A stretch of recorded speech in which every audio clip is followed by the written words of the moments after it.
అది వింటర్లో తింటే నచ్చదు, రెగ్యులర్గా తింటే నచ్చదు, కానీ సమ్మర్లో అప్పుడప్పుడు తినచ్చు.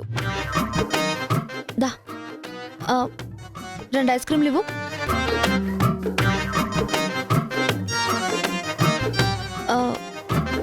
ఖుషి, ఇదిగో, ఇది నీకు.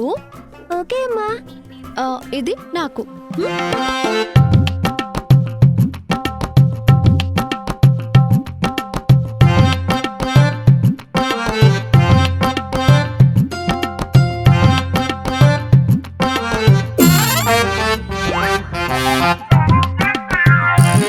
ఫ్రెండ్కి ఐస్ క్రీమ్ కొనవా? అయ్యయ్యో, అయినా మీ ఫ్రెండ్ ఇలాంటివి తినడులేమ్మా. ఏయ్, నేను తిన్నా నీతో చెప్పానా?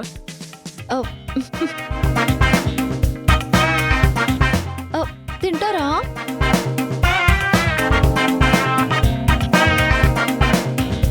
అయ్యయ్యో, మరి ఇప్పుడు ఎలా?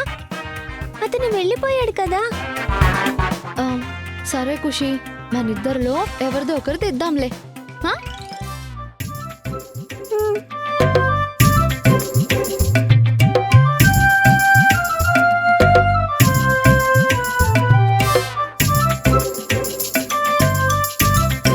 ఏవండి, తీసుకోండి.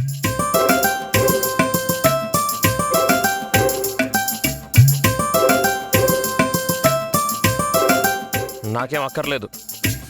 మరి ఇందాక కావాలన్నారు కదా. ఇప్పుడు వద్దంటున్నాను కదా.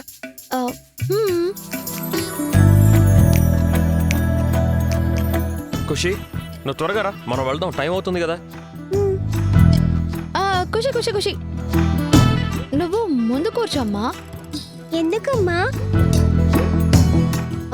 లేదు ఖుషి, నువ్వు ఇక్కడ మధ్యలో కూర్చుంటే ఐస్ క్రీమ్ మీద పడి డ్రెస్ అంతా ఖరాబ్ అవుతుంది. అందుకే ముందు కూర్చోవడం బెటర్. అమ్మ చెప్పింది నిజమే ఫ్రెండ్. ఐస్ క్రీమ్ పడి డ్రెస్ అంతా ఖరాబ్ అవుతుంది. అందుకే ముందు కూర్చుంటాను ఫ్రెండ్. Please friend.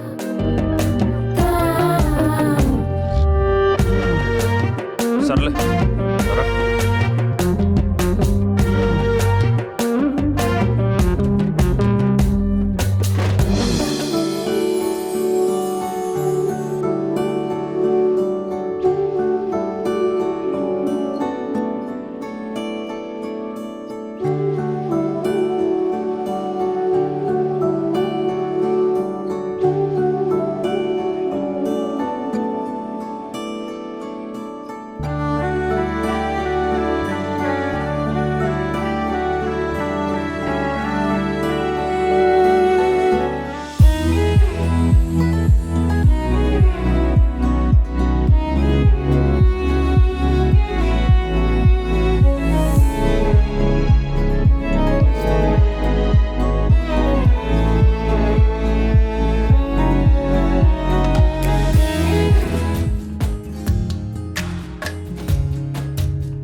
త్వరగా రండి, మనం పేర్లు ఇవ్వాలి. టైం అయిపోతుంది ఫ్రెండ్.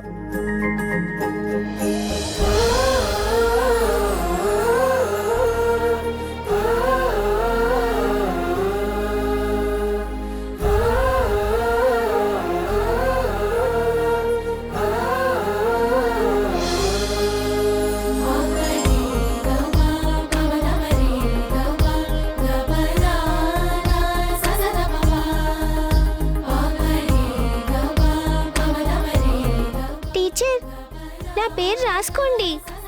రాస్తానమ్మా.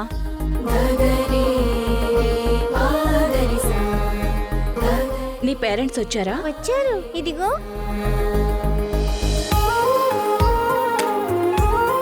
ఓకే, వాళ్ళ నేమ్స్ చెప్పు.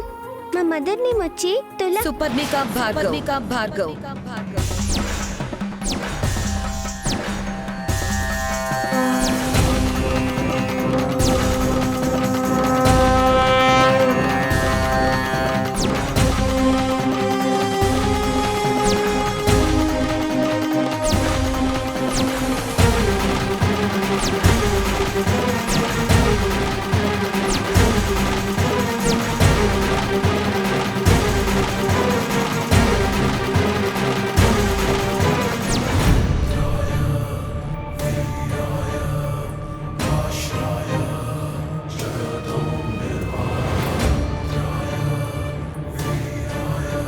ఏంటి అలా చూస్తున్నారు?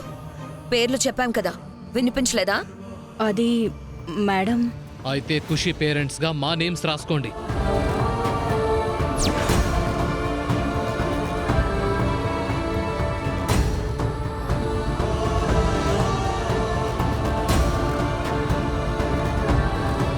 ఆగండి.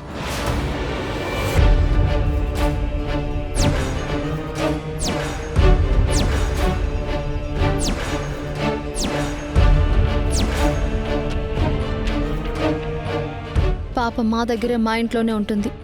తన బాగోగులు మేం చూసుకుంటున్నాం కాబట్టి మీరు మా పేరే రాయండి. బాగోగులు చూసుకుంటే పని మనుషులవుతారు, పేరెంట్స్ అవ్వరు.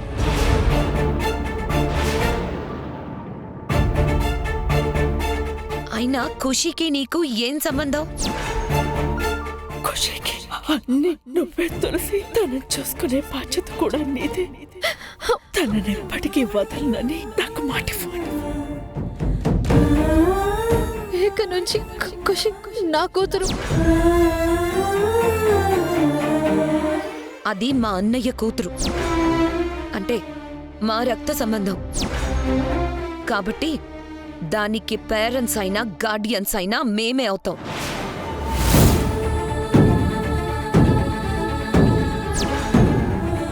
మా పేర్లు రాయండి. పేగు తెంచుకున్న రక్త సంబంధం కన్నా ప్రాణంగా పెంచుకుని ఆత్మబంధం గొప్పది అని నువ్వు అనుకుంటే అయిపోతుందా? అయినా మీరేంటి మేడం అలా చూస్తున్నారు? మా పేర్లు రాయమని చెప్పాను కదా. అంటే మేడం అది పెన్లో ఇంక్ అయిపోయిందా, లేక స్పెల్లింగ్ తెలియట్లేదా?